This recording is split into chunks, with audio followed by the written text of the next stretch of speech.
Here we are, hitting up events, drinking our way through Chicago beer, and trying not to miss a thing. Yeah, because, get a cork popped out, boom, it flies like fucking 10 feet. We're like, yeah, let's do it. You know, all you have to do is add some fruit, stir it up, and ride that milkshake wave. Whenever I see him, I gotta take a photo with the most decorated brewer in Chicago, Jonathan Cutler. It'll be like the stuff you hear. You ever go to, every time you go to Floyd's, all the music sounds like this. Raw, raw, raw. Sometimes you want a small beer, but really, you want a big beer. You gotta take in all those big aromatic hops. Hey, what are you doing this weekend? Waiting in line for a bottle release? You should have never been a fad.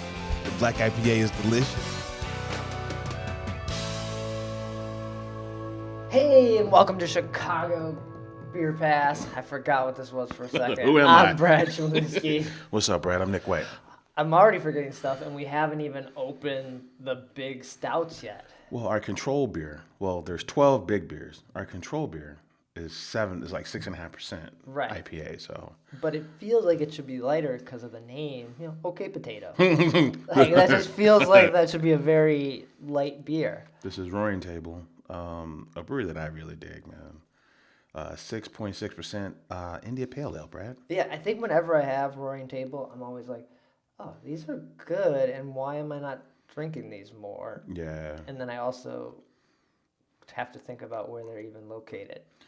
That's why I'm Where probably are not they? drinking. It doesn't say out there. It's probably on the can. Lake Zurich. Yeah. Same as P3. P3, okay. It's out there, man. Right. It's out there. 1090 used to be like Zurich, right? No, 1090 was Glenview. Oh, they're still On the way are to they Lake. still? They're still in Glenview. I think so. Yeah. Yeah. Okay. For some reason, I thought they were also Lake Zurich way Yeah. back when. But yeah, this is our control base beer. We are not drinking 12 stouts. We did that with Oktoberfest, and that got a little out of hand. It was fun though. It was good to see Sergio too, and we got a little loopy. Right. It's nice to get loopy with the Oktoberfest. So we're just gonna do two, and we kind of missed talking about both Deepwood's latest releases. Yeah, I we think probably mentioned they were happening. Yeah, just kind of dropped the ball on drinking them, but then I think you were out of town, then Fobab, and we just got off course. Right. So we have from the previous release, it was Cafe Deeth, Death Tar, or Deeth Tar, whatever you want to call it, and Death by Cherries, or Deeth by Cherries. Yeah, and they're interchangeable. I think you can go Death or Deeth Death. for any of them. Yeah. Yeah. Kind of depends on how it comes in the wording. I think I want to say like Death's Tar, but then I'll say Cafe Deeth. Same. Yeah, or I don't go Deeth by Cherries. I go Death by Cherries. Yeah. Yeah, yeah. I'm the same way. And then the latest release, what do you have on that side? What is this? We've got Rye, which I think is the best of all of these. Whoa. Straight Jacket and Double Barrel VSOD, DB VSOD. But we're not going to drink the best of them all. We're gonna. I just mean in the history of all of them. Okay. My favorite one is Rye, I think. I wanted to do Death by Cherries because it's been a while since I had that one. Yeah. And then the letters, because people go nuts for these letters. It's in demand, this Double Barrel VSOD. So I'm gonna crack the cherry. All right. Anything new or different with this one over previous cherries? Because they've done cherry before. Yeah, like outside of the updated can art, right? I don't know if it's much different. It's the base for Death Star is an oatmeal stout, and this is a barrel-aged oatmeal stout with cherry, from what I gather. Okay. Yeah. And I'm sure probably if you were there, they could tell you what the barrels were, but it just says bourbon barrels. Yeah, I think they're partial to certain barrels. I forget which ones they talk about. But I feel like we were talking about Buffalo Trace before the show started. I feel like Buffalo Trace is in the mix. Okay. For those guys too. Oh man, that is smooth, but it has that like cough syrup, like Smooth. like coating you get with like cherry flavored things. It's a difficult play for cherry in general. I didn't get the cough syrup on the first sip. I did get the chocolate. I get big chocolate with cherry. I do get that. This was one of my favorites when we sat on them and Yeah. visited them like months later. When the last time around, Okay. I thought the cherry rounded out, it got real soft. It was nice. I don't think it's like it's not cough syrup taste. It's more of a cough syrup mouth feel. Like it's very like funny. it's like coating. Like Okay. cough syrup's supposed to like coat your throat. That I agree I with that. get from this, where it's just like, oh, this is gonna solve all your problems, or in this case, create all your problems. It almost like an elixir. Mm-hmm. Yeah, I see what you're saying. That's nice. All right, I'm gonna open this other one too. We'll let's do bounce it. back and forth as we talk about the past couple weeks. So Yeah. double barrel, very special old teeth. Yeah. Okay. So, where VSOJ is the barley wine, straight jacket.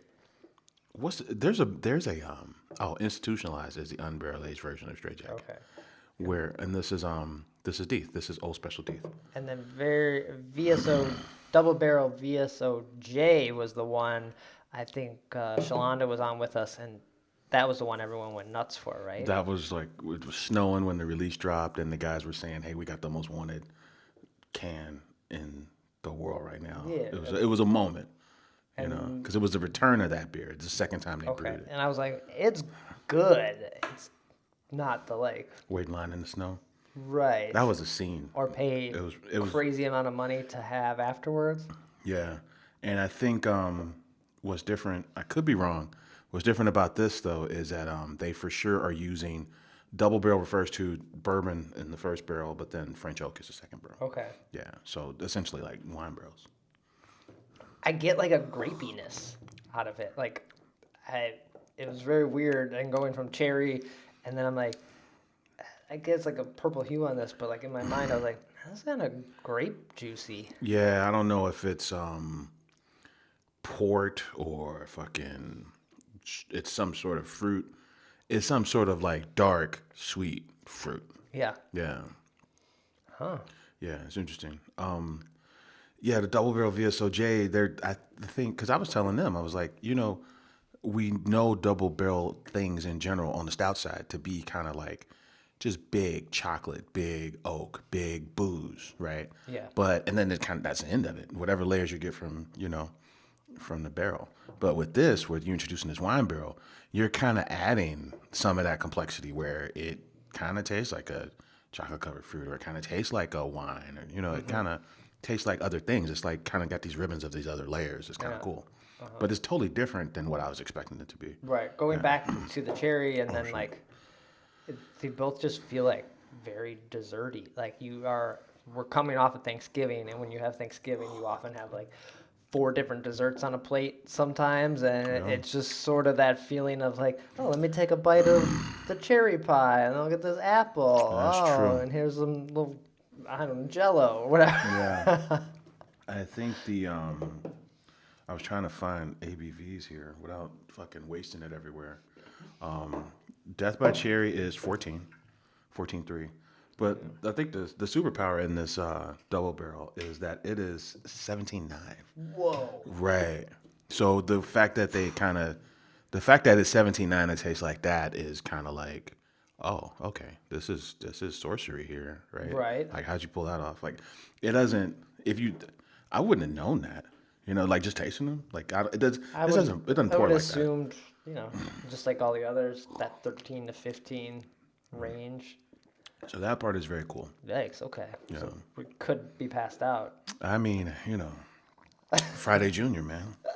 And then since we're on Rev, you were Yeah. just there drinking any of these or just seeing what else they had to offer? No, I was telling Brad in the pre-show, there's a car dealership by Rev, and I was there for an hour and stressed. So luckily they were there to, cure my ails. Okay. With some ales. With some ales. I started with the Red Skull. Oh, yeah. Yeah, I don't see that one too often, 9.3. And then I moved into a dark lager called Progress. But they spelled it like the way you spell the Czech Prague. Is Prague the city, or is Czech? Czech is the country and Prague's the city? Yeah. So they spelled Progress the way you spell Prague, the town. Oh, okay, that's cool. Yeah. And this is their newest one because I saw the cans. Okay. On social stuff. Yeah, so I tried those, and then I want to say there's a black IPA or a hoppy stout on it. I can't remember which one. It's God damn it! I should have took a picture of the board. But this one we've seen before. Really nice. It's a hoppy stout. Okay. I can't think of the name of the stout for shit, man. Not Eugene. No, Eugene's the porter, and they had peanut butter Eugene on. Okay. I can't think of the name of the stout, but I actually think I like the stout. Out of all the ones I had, I like the stout and the Progress. Oh.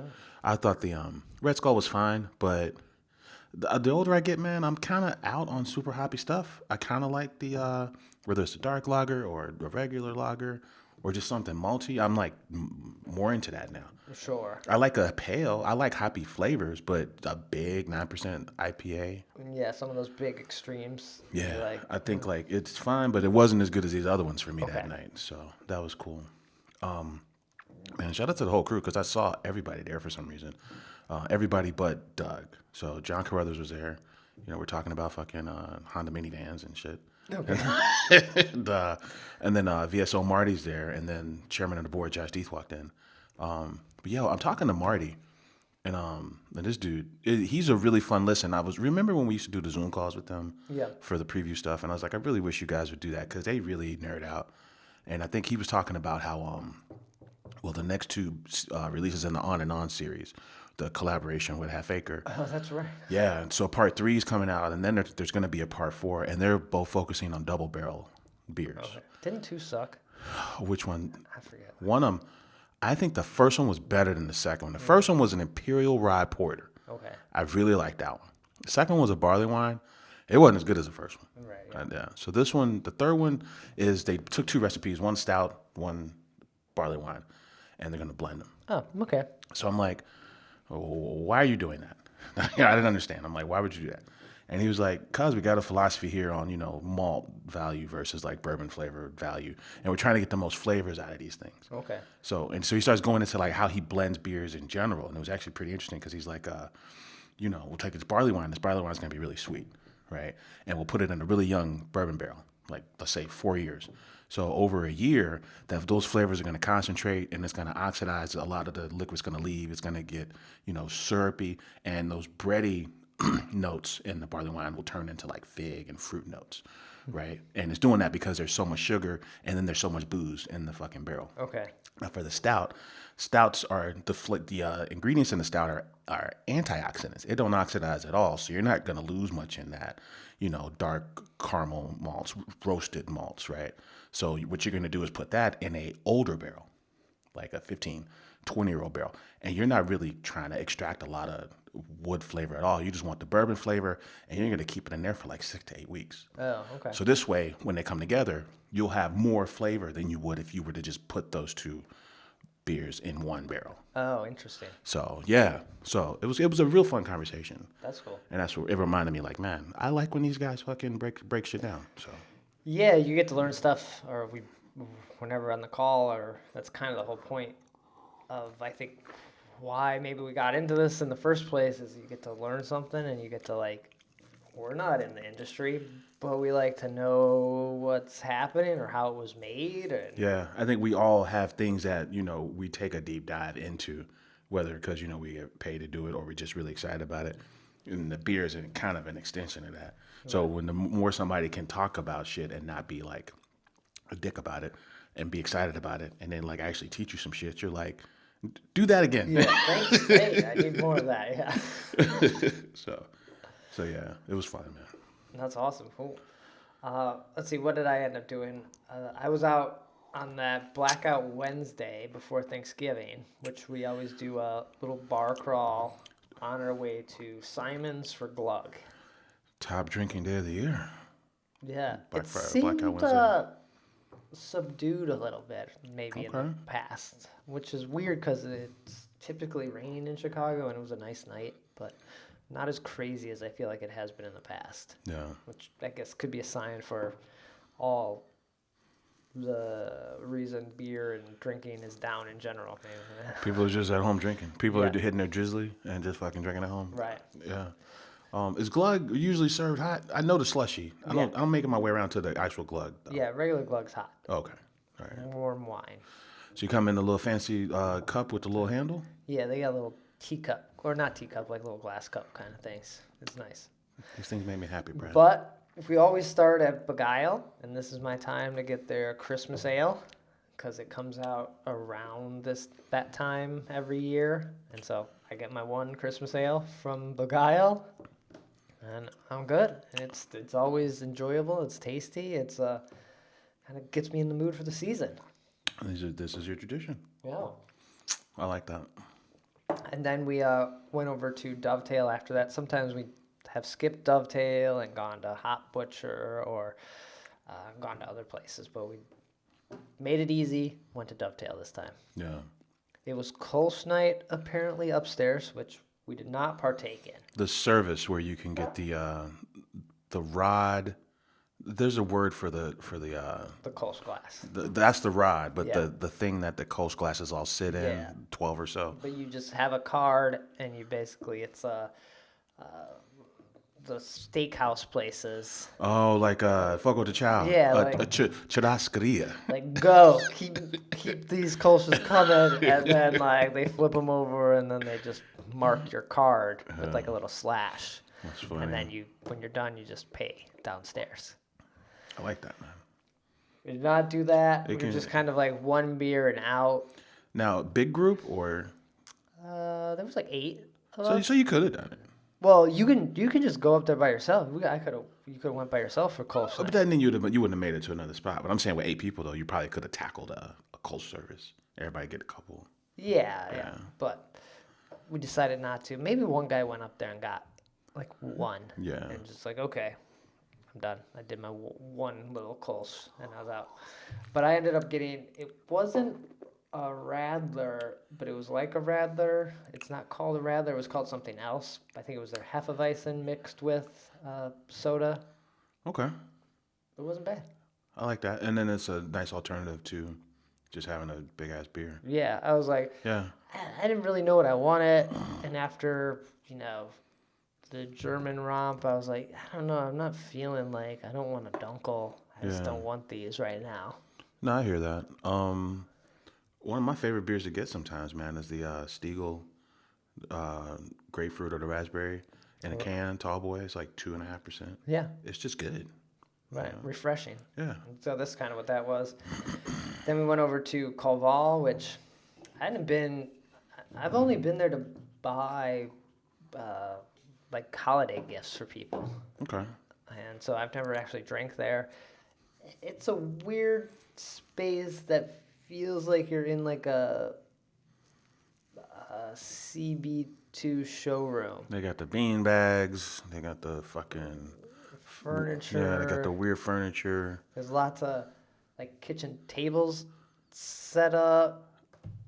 And then and that's their bigger space because they didn't have they had a storefront, but they didn't have a tasting room. Yeah. This is back when they were down the street where Urban Brew Labs and Metro were, and Koval was the neighbor. Yeah, and then there's too much artwork on the wall that's hung too low, which is something like people do in their house. Brad is really And so I was like, I'm not a fan of this space. It feels like you're waiting to see the doctor when you're in there. Brad is giving Koval a stern talking to on this show right now. But I ended up getting a Gin Ricky. And quit hanging these motherfucking pictures so low. So look, the highest ceilings, and your pictures are below eyesight. All right. Get bigger fucking pictures or get like a mural. Get someone. There's lots of great artists in Chicago that will paint murals on your wall and take advantage of all this space. Yeah. So you're not buying your Pier 1 home goods pictures. I got nothing. So you had the Gin Ricky. I had a Gin Ricky. It was good. I never had a Gin Ricky before. I don't know what that is. It's a cocktail of some kind. Yeah, it was kind of nice. I like that they do the whole gamut, right? Rye, bourbon, liqueurs, gin, I think they probably do vodka. Yeah. It's not just a joint where we just sell bourbon. Right. They do a lot of stuff. I was surprised they didn't have a larger menu. Like they have a coffee machine, so I don't know if you could just get a coffee. There wasn't any non-alcoholic or mock cocktail things, which maybe you could ask for one, but it wasn't on the menu. So it's sort of like, I felt like it was missing something. Did you sit in the beanbags? No, we sat at a kitchen table. As a family. Yeah, they have a patio, but I've never they do? gone in the warm weather months. I Okay. just notice it to the side there. And then since me and other guy were on our bikes, we hopped on our bikes and rode up to Simon's. Man, So that's two beers and a cocktail, and then on to some glug. that's a romp. I do like Koval. Koval's in all 50 states. I don't know if you knew that. I didn't know that. Yeah, Koval's a pretty big operation. Oh, because they don't make everything there. They got a facility up in Michigan. Oh, They were okay. saying. So that's just their tasting room. But I don't even think. I think the big production facilities up in Michigan. Yeah. Well, we were talking about bourbon and whiskeys before the show. How do you feel about their stuff? You know, it's funny. They're woman owned. They're the oldest distillery in Chicago. I'm more likely to go to the tasting room than to actually own a Koval bottle of bourbon. Sure. If I get anything from Koval, I have one in my freezer. It's the cranberry liqueur thing. Oh, okay. I fucking love this thing. I do that and some fuzzy bubbles like some prosecco, maybe a splash of gin, a little fucking squeeze of lime. That's like the only cocktail you would for sure have at my place. Oh, like, cause I don't really keep a bunch of stuff, you know. Sure. But yeah, but I love that stuff. I keep it in the freezer all year. That's my favorite thing they make is that it's like a cranberry gin liqueur. It's like macerated cranberries and gin, I think. Oh, interesting. Yeah, it's like $30 a bottle. You can buy it at Target. Oh, that's cool. I like that. Now, what I do, Koval, they don't blend. So every whiskey you get is a single barrel. So, and that's interesting because I don't know anybody else that does it like that. Right. I mean, I like their rye and I like their bourbon. For some reason, I just never buy it. Yeah, I feel like whenever I've had it, I'm like, this isn't bad, but I don't want it. Like I don't want to own it. I never left there saying, I need a bottle of this. Right. So that's why I don't have it. So And which is fucked up because it's like, oh, probably should be drinking that more we than. should be drinking more Koval. Oh, yeah, but we don't. I don't know I don't think it's our fault. No, we should want, like, obviously, if it was better, we would be there with a bottle, right? Yeah. I mean, now, all right, well, now I'm going to, I never thought about it enough to even, like, get it and say, how does it compare to all the stuff from Kentucky? Because, you know what I do drink a lot of is Few Spirits. I think they had a 10th anniversary 4-grain bourbon. Yeah. That was really nice. They had a gin that was really good. Not the American gin. They had, like, another gin. The Earl Grey kind of Yeah, thing. that was nice. I had a bourbon from them that was infused with something called some kind of Chinese tea. So it was called the immortal bourbon, and the immortal reference to tea. Right. Here we are. It was some super cool fucking snakes and dragons and shit all on the bottle. I was like, actually, to be honest, I fuck with Few more than I fuck with Koval. Right, so here we are, like, Koval, I don't know what you're doing, but Few is doing it better. Yeah, that's fair. But Few's not in all 50 states. So Koval must be doing something right. We to should get it. revisit this. I think you can get a little 3-pack Right. of their whiskeys. I think trying them against everything that's already open on the shelf would be I think I I'm have a little bottle. And so kind of curious to see like get to the bottom of it if Yeah. I can. I think I have it, and I was like, you know what? I think I've had it for a couple years. I was like, I gotta get rid of this little bottle, Yeah. put it out for a Christmas party, and like, let's get this drink to make room for other stuff too. Yeah. Like, that's one of the problems when you have all those bottles. You like can't add more bottles. That's You a gotta fact. drink stuff so you can buy more stuff. You gotta drink it or give it away Yeah. or Sell it. or sell it. So that was my only stops. Like Beguile, Dovetail, Koval. So That's a good romp. local. Man, there's I listen to a lot of podcasts. I'm in my car all the time. Okay. I listen to a lot of podcasts. There's one called CraftBeer and Brewing, and apparently they have a publication. But they had a readers poll on the best breweries in the country, and both Dovetail and Hot Butcher were on this list. Really? Yeah, for like mid-sized breweries. And I forget the definition. 15,000 or less. That sounds about right. Yeah. We were in our like romp. We've gone last year. We went to Hop Butcher because that was the first year they were open. And everyone in our group of people were just like, I don't mind Hop Butcher, but we don't want Hop Butcher. And we were just, at one point, I think we talked, like, has the hype worn off of Hop Butcher? Maybe locally, but it sounds like they might be as national as like, like other half or Treehouse is, where it's a regional brand, or with Trillium, where it's a regional hot focused brewery, but people outside the region are very excited about them. I think it might be like that. Now I don't know what the hype is on those breweries I named, but I'm saying like. But you hear more people talk about like Phase 3 over Hop Butcher now. Locally, well, I think Phase 3's got this layer where they go into stouts. They have a huge barrel program. Right. So in addition to like the IPAs, which I actually think Hop Butcher makes better IPAs than P3, but P3 is doing good IPAs and good stouts. And not saying Hop Butcher don't do good stouts. I'm just saying I primarily enjoy their IPAs, and I've never really just had one of their stouts where I was like, man, I gotta do that again. Did that, okay. But it just made us think, and I was like, oh yeah, maybe I should. I think the last time I was at Hop Butcher was a year ago. Yeah, I went there because I was excited. Well, because when you think about like maybe the 5 best IPA producers in Chicago, you could never really put Hop Butcher on the list because they were in, I don't know, wherever they were at, Miskatonic. Sure, yeah, okay. So I'm excited for them from that perspective because they are who they say they are. So now they're here, and you're like, yeah, they're here. I don't need to chase them. I'll get them in. I'll get a 4-pack at Jewel. If this has always been the argument about New Glarus.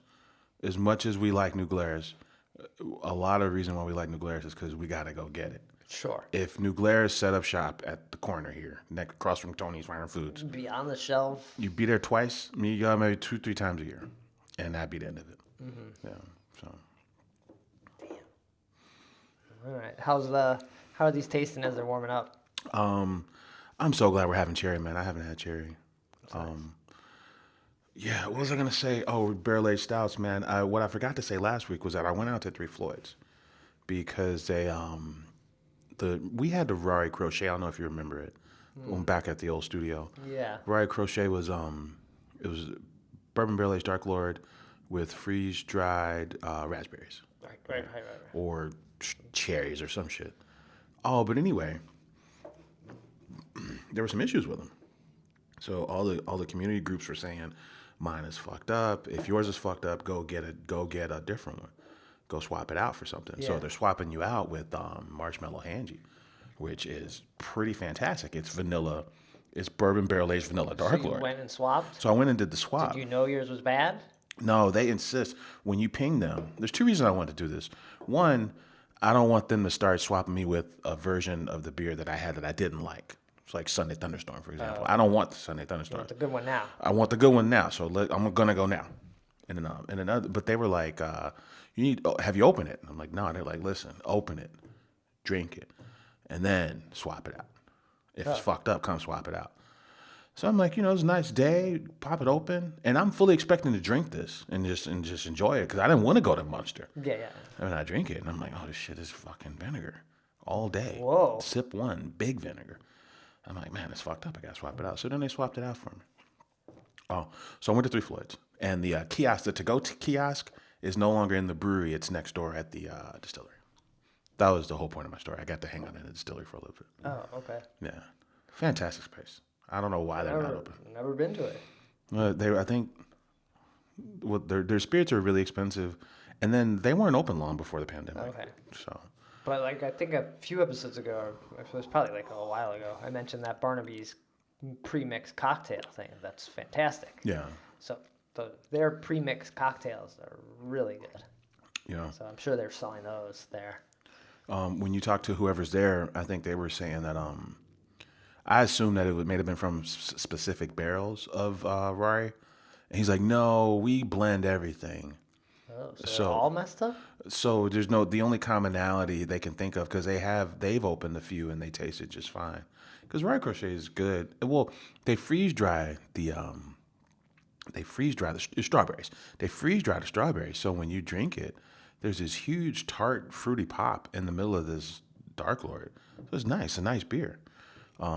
Oh, but they think the culprit is since all of them weren't fucked up, the culprit is the Bottling. bottling, the yeah. fill Some of head. the fill head or the caps.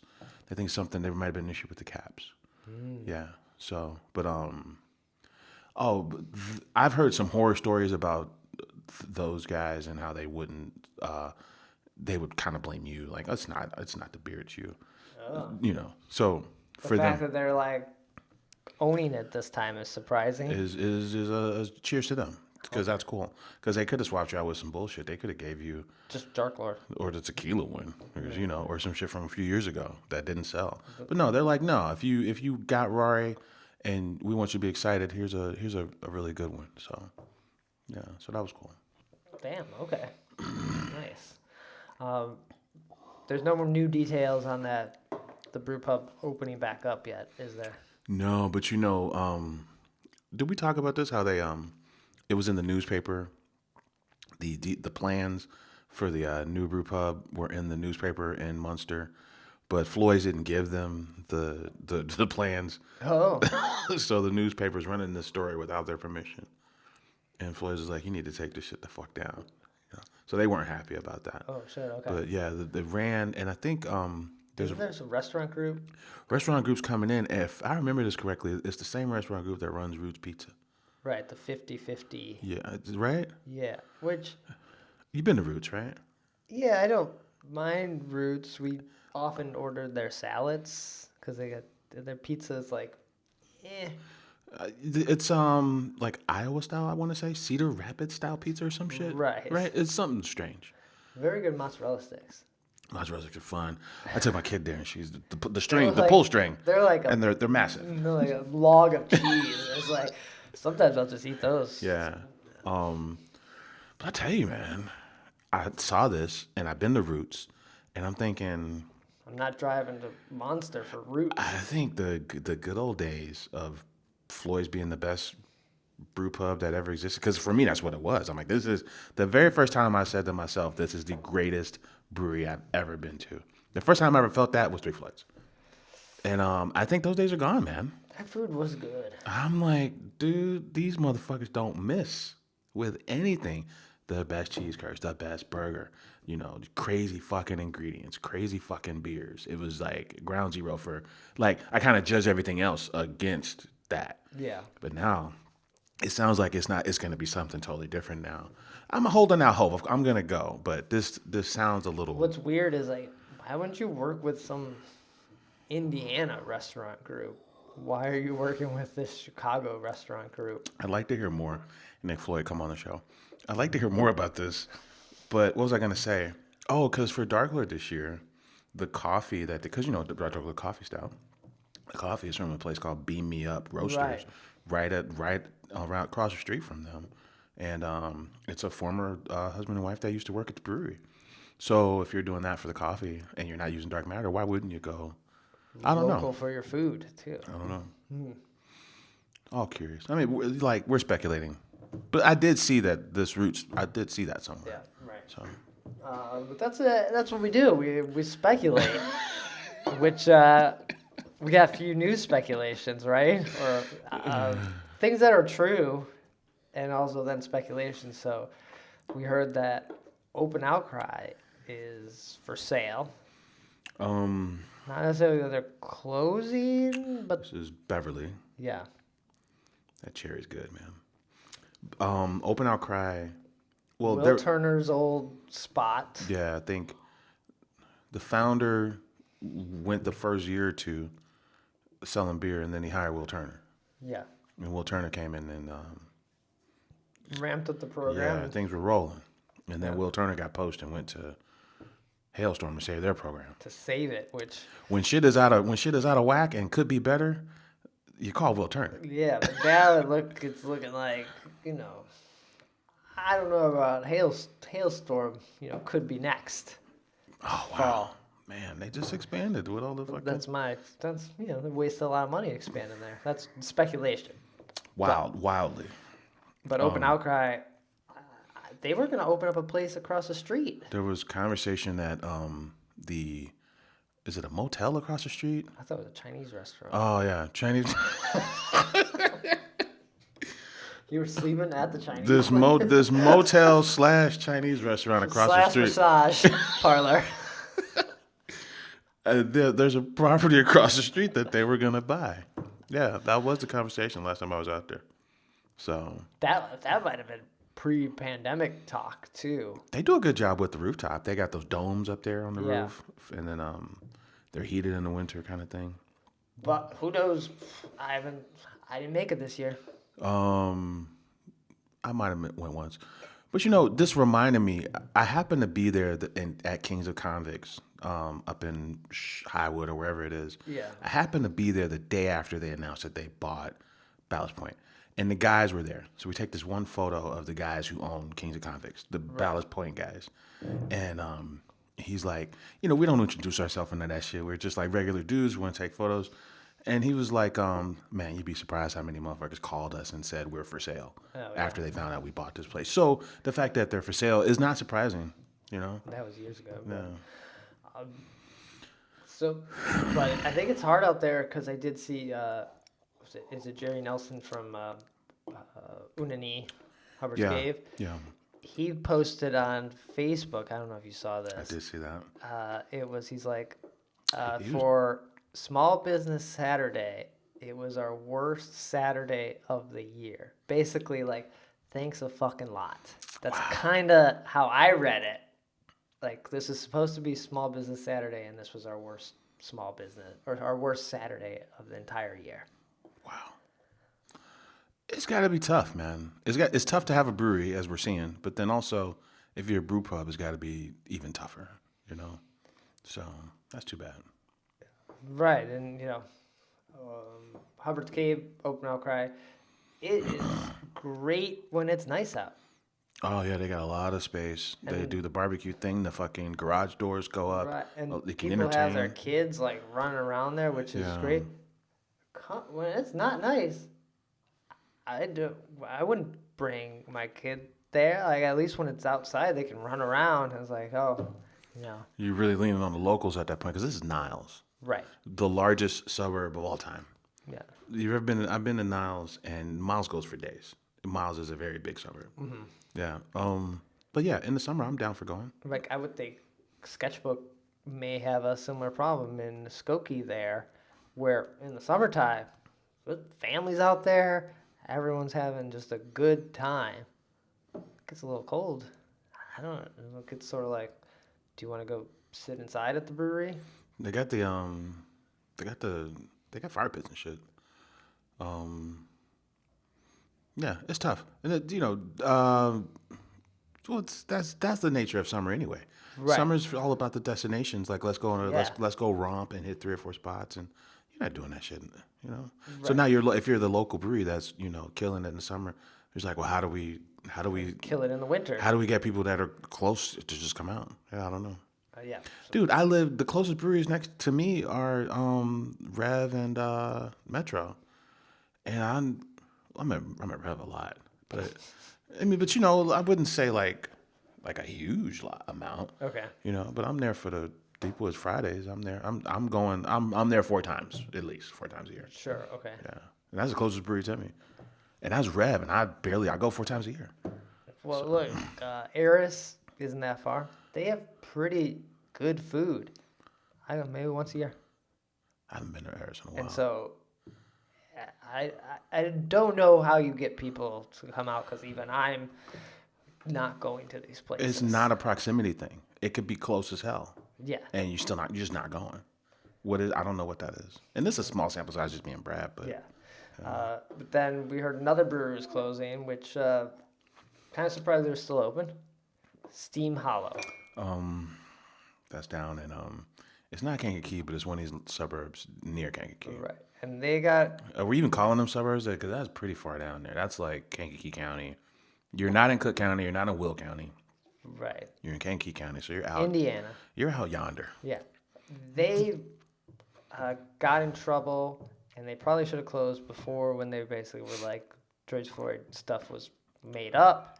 Yeah, it was all fake. Fake. And yeah. I think they also were these the ones that yelled at some people on like a protest or something, I believe it. something like that. So Steam Hollow.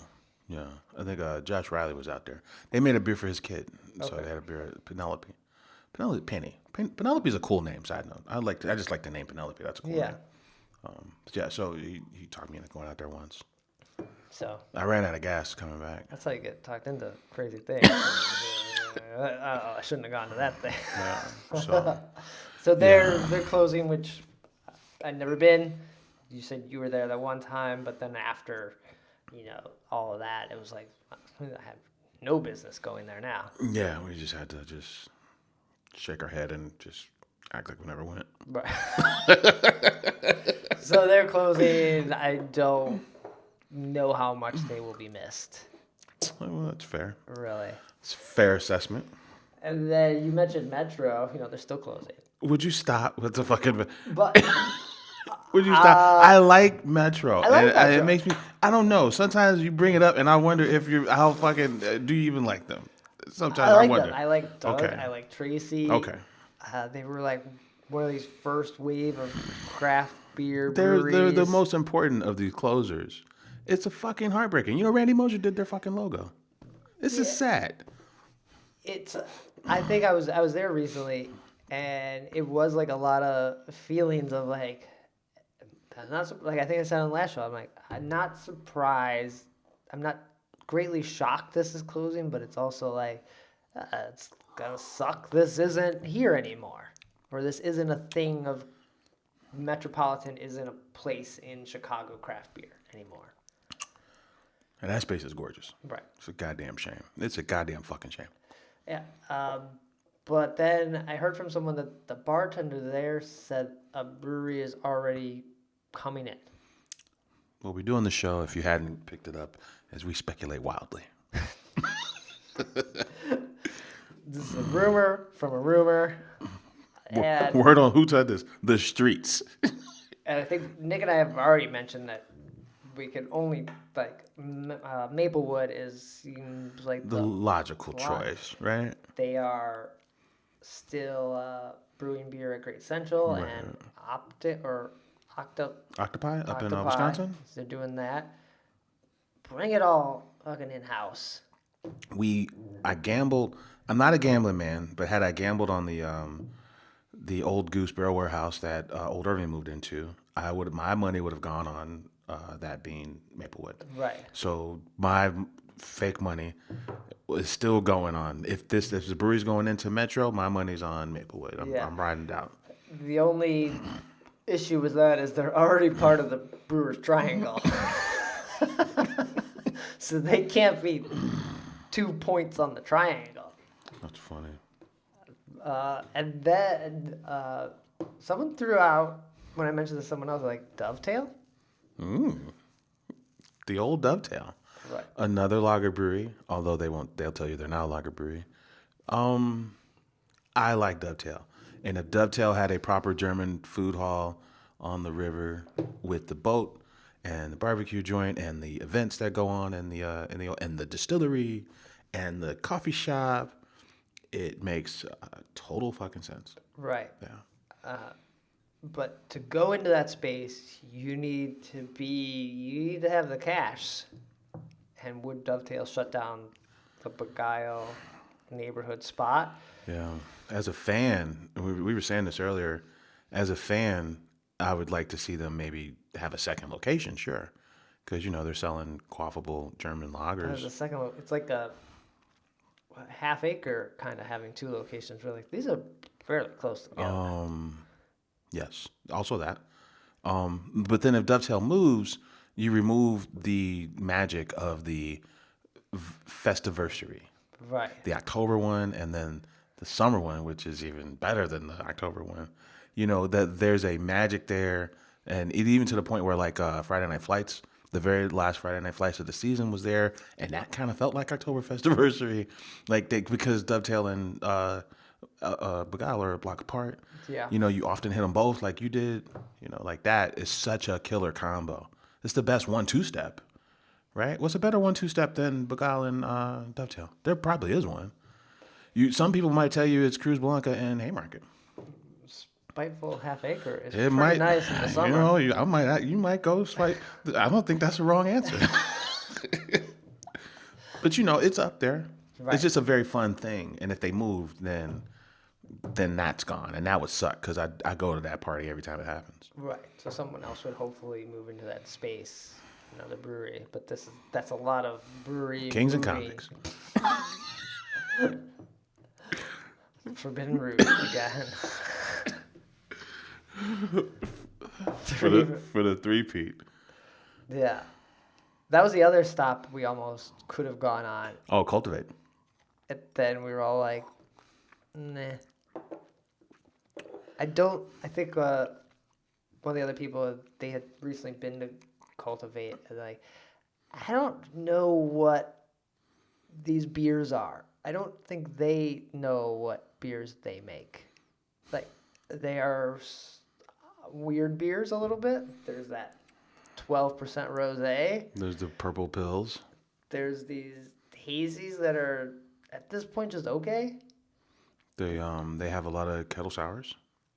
They do some okay stuff. The Ok's lager. They have an Ok's Vienna lager in sweater weather. Right. Hoodie weather, I think. But they're sort of like all over the place. They make a lot of beer, and they make a lot of less than normal interpretations of the beer. Yeah. And then they got this little speakeasy tap room around the corner. Which is just a private event space now. Oh, so when it opened, it was for guest drafts. Yeah. So they would have like these small drops of like fun big boy beers from across the country. So now anyone can kind of rent it out for a party or something like that, and that's what it's used for now. It's a nice space. Yeah, a lot of their I mean, are you going? Band of Bohemia made sense because Band of Bohemia was a Michelin star restaurant, and they're like, listen, we make weird ass beers, and they go with these fucking fine dining foods. And I don't think Forbidden Root's doing that exact same thing. Forbidden Root's doing something else, and it's like. And you have some weird beers. Yeah, and are they here? I don't know if they complement the food, and I don't know if the food's a draw. When you go into that space where the food was the draw, it's kind of hard to. That's a tall mountain to climb. Like, this Michelin star joint was in here doing this, and we're doing something very similar, just not as good. Right. If the Michelin star restaurant couldn't make it, what are we doing? Yeah, I don't know. Not to say that they're close, but no, but we're trying to figure out like where we, because on the show it's like every week you think about where can I go. Yeah. And I think that's what we're talking about when you start thinking about places to go. You start talking yourself out of places like Cultivate. Unfortunately, even though there's some stuff there I like. I would, yeah. If they were open later, I would go. Like, let's close things down. Go there like as 2 a.m. joint. Okay. I would go there for that. But you only have a couple weeks for Metro now. Yeah, because December's coming up soon. 17th, I want to say, and Yeah, Goose I think is so. the 10th. I think so. Yeah. Yeah, Goose Island Claiborne. We're trying to get there for an interview, but they don't want us. I don't think they're fucking with us. I don't know what we did. Oh yeah, we were drinking all these stouts. We forgot to mention, Black Friday happened. Black Friday. Goose Island Black Friday. Yeah. I've seen people post pictures that they are all in the stores. You can just walk into Binny's and buy any of them. That makes sense to me. That doesn't surprise me at all. There were 6 this year. No barley wines. All stouts.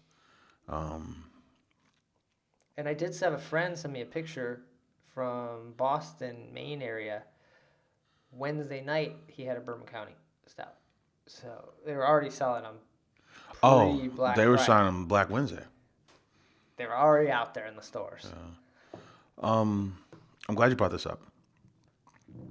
I love Facebook groups, and the Bourbon County groups are the best because everybody hates everything. It's really good. Okay, yeah. But the two extended aging ones, so the Angel's Envy and the Eagle Rare, the harder ones to get. Yeah. They come in a fancy box. They're some places are selling for like $36, $40. Let's say $40. So that's $40 for a bottle of beer, right? And then the other ones, Backyard and all the variants, $20, $24. Okay. $24 for a bottle of beer, right?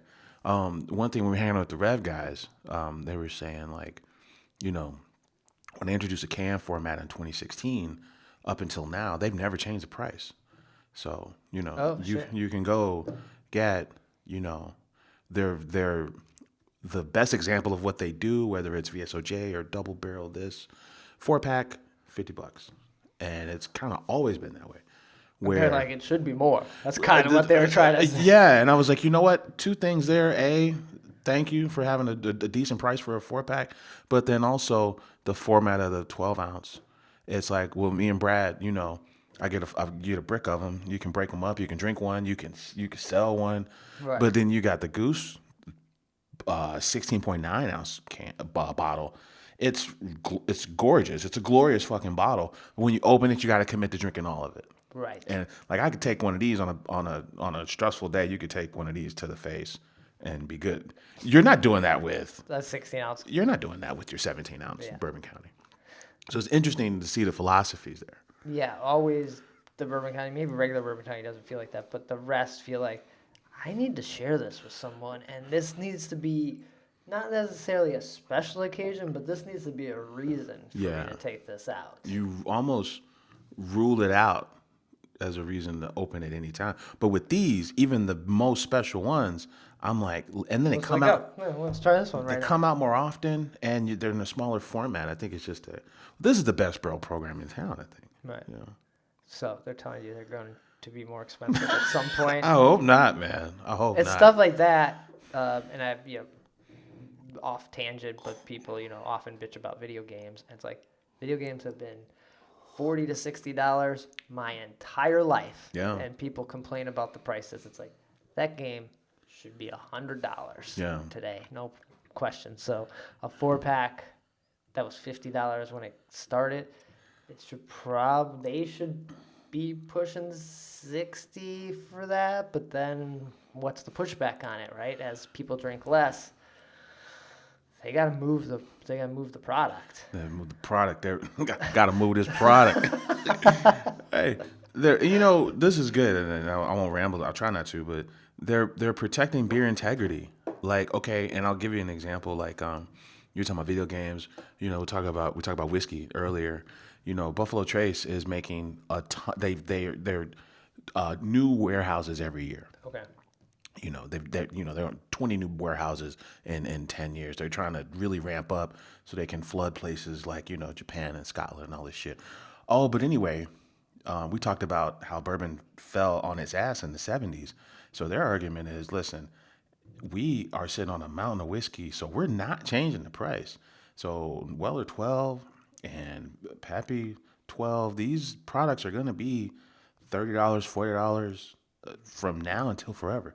Buffalo Trace is going to be a $25 whiskey the entire ride because we're protecting your ability to access it. Right. That's just as and important. We don't want to get stuck with this. And we don't want to get stuck with it. So even though Rev should be charging more, I, for one, I'm glad they're not, because it's kind of making it. It'll always make it accessible for everybody, and not everybody's playing in that space. Right. Other people are trying to get the most they can out of it. Because when you see, we talked about for a while, like Mars cans, they always seem more expensive. Yeah. I think they've come down a little bit in their prices. They had to compete with the market.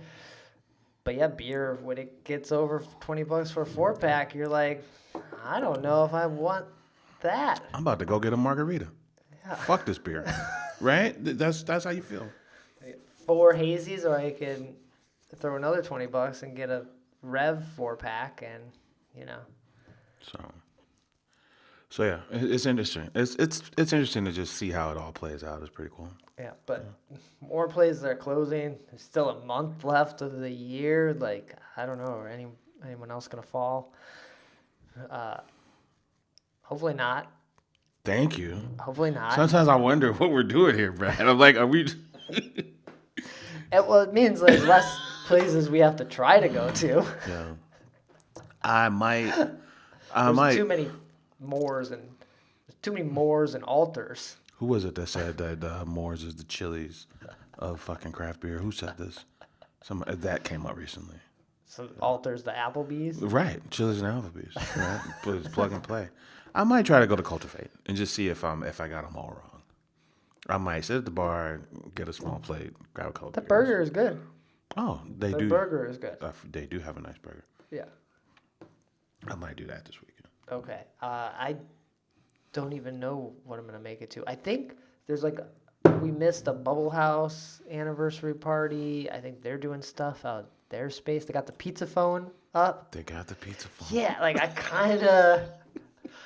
I want to go We to were that. there when the pizza phone was just a dream. I want to go to that pizza place that's out that way. Kim's uncle. Kim's uncle. But then I also want to use this pizza phone so I need to like go out for a pizza day out that way. Man, that's a good romp. That's a good one. Oh yeah, because I wonder if you can get Kim's uncle on the pizza phone. No, it's one place. Oh, who's the place? I forget. I don't know either. No, you just it's like a bat. It's like a You call a bat and- phone. and- You pick it up, it rings there. There's no, you can't even dial. I love this. So yeah, they celebrated the anniversary. So you know. Oh yeah, cheers to them. I think because I don't think we've had as many guests this year. Other guests we've had, That might have been the most fun. it was so fun. It was so fucking fun, man. It was so fun. Yeah, likable guys, good beer. Fucking Lyle, Illinois. Yeah. Cool. All right. Well, we almost we didn't even come close. We're like halfway through. See, look at this. Their beers are big beers that need to be shared, and they're tough. But they're both delicious, so we're gonna keep sipping on these. But we're just gonna ramble. Yeah, we've been. If we don't hit the end. We should exit, man. All right. That's going to do it. We got a few more episodes to close out the end of the year, but we should be back next week. Take care. Cheers.